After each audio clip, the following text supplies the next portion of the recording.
Lanjutkan dialog bersama dengan Bapak Abdul Fikar Hajar, pakar hukum pidana di Studio Metro TV, dan juga melalui saluran Zoom Bapak Firman Wijaya, ahli meringankan untuk terdakwa Ricky Rizal. Saya ke Pak Fikar. Ya. Tadi dikatakan oleh Pak Firman, diam saja masa ia bisa dikategorikan tindak pidana. Begitu, ini kan kontras dengan apa yang menjadi pendapat Anda, Pak Fikar. Apa respon? Ya. Mengetahui terjadinya suatu tindak pidana dan tidak melakukan upaya-upaya pencegahan, itu menurut saya bisa dikualifikasi sebagai peserta, ya, sebagai orang yang menyetujui. Nah, bahwa kemudian ada pembelaan, bahwa ada pola relasi yang menekan, umpamanya ya, yang menindas antara si pelaku dengan orang yang hadir di situ yang tidak melakukan apa-apa, ya.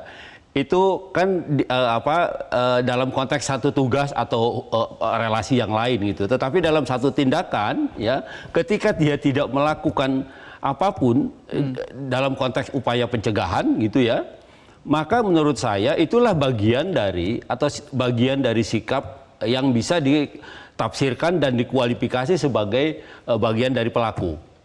Jadi sikap diam itu kalau menurut saya juga bisa menjadi diam terhadap terjadinya tindak pidana di sebelahnya atau bahkan di depan matanya gitu ya, dia tidak melakukan apa-apa. Nah, itu menurut saya juga itu sebuah kesalahan itu. Karena itu dalam konteks perkara ini jaksa mengkualifikasinya sebagai pelaku juga ya, pelaku peserta, dia pelaku juga gitu. Oke, apalagi pada saat kejadian ya Pak Fikar. Betul. Setelah kejadian, sesuai dengan pernyataan awal kan ada karangan cerita yang dibuat bahwa Kuat Ma'ruf ini berada di lantai 2 sedang menutup pintu, kemudian dengar tembak-menembak, kemudian ia tiarap. Ia turut menyampaikan cerita itu. Apakah ini berarti bisa dimaknai bahwa ia juga dimaknai dalam proses rekayasa tindak pidana ini? Ya, saya kira kalau bagian dari perilakunya itu menutup pintu, menutup jendela dan sebagainya. Itu cerita karangan ya? Ya.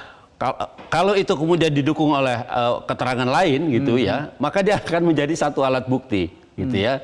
Artinya dia tidak hanya pelaku peserta, ya, artinya dia pelaku juga, ya, bagian pelaku utama juga karena dia melakukan tindakan-tindakan yang menutup kemungkinan penembakan itu bisa diketahui oleh orang banyak gitu ya, umpamanya menutup pintu dan sebagainya. Nah, itu kan tindakan-tindakan sebenarnya membantu, kalaupun tidak langsung dia sebagai pelaku, tapi itu sudah turut serta dan membantu dan bagian dari pelaku tindak pidana itu sendiri. Kalau terlibat dalam ikut merekayasa cerita kejadian, apakah juga bisa dilakukan dikategorikan sebagai turut serta, Pak Fikar?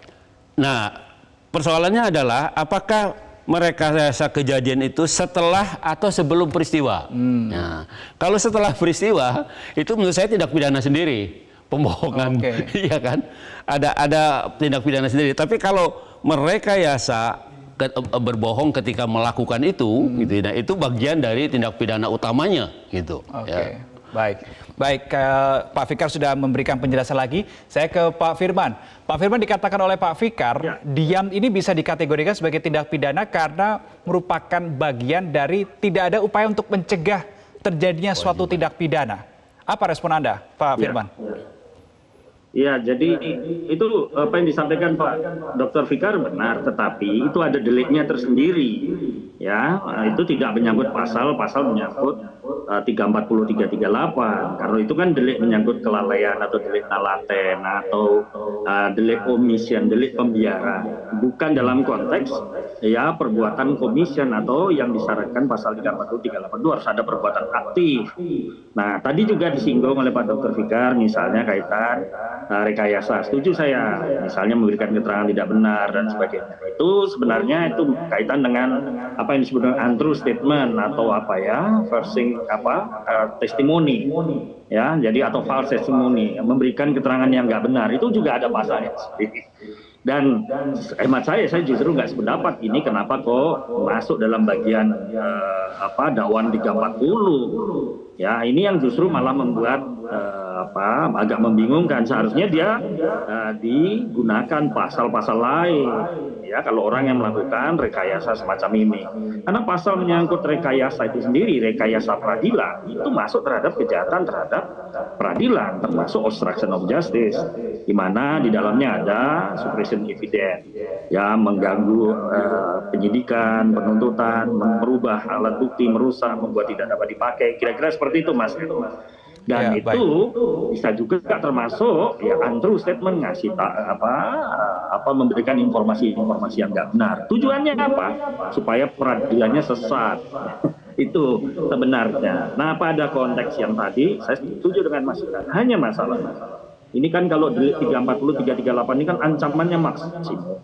Ya kan di dalam KUHP kita, walaupun dalam rancangan KUHP yang baru itu sifatnya kekhususan ya dengan persyaratan tertentu.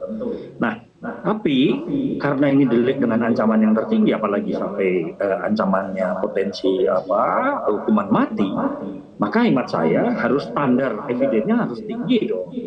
Ya, kalau kemudian digunakan standar yang semacam ini pasti ya akan menimbulkan presiden yang tidak konsisten. Karena beberapa putusan pengadilan sebelumnya kalau kasus pembunuhan pasti dikaitkan dengan sarana yang digunakan, apakah pistol, Pak Firman, senjata yang berarti maksud Anda apa yang dilakukan oleh Kuat Ma'ruf ini tidak apple to apple dengan pasal yang disangkakan, yaitu pasal 340 KUHP? Iya, seperti itu.